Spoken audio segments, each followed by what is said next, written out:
तुझे ना आएंगी मुफलिस की मुश्किलात समझ। मैं छोटे लोगों के घर का बड़ा हूँ, बात समझ।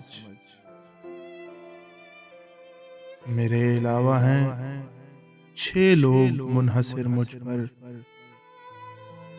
मेरी हर एक मुसीबत को ज़रबे साथ समझ। फलक से कट के ज़मीं पर गिरी पतंगे देख।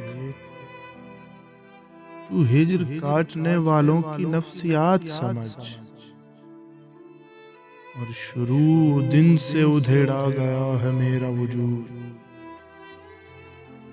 शुरू दिन से उधेड़ा गया है मेरा वजूद। जो दिख रहा है इसे मेरी बाकियात समझ।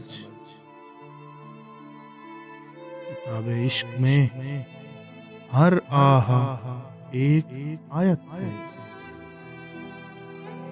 किताबे इश्क में हर आहा एक आयत है। और आंसुओं को हुरूफे मुक़त्तिआत समझ। करें ये काम तो कुनबे का दिन गुजरता है।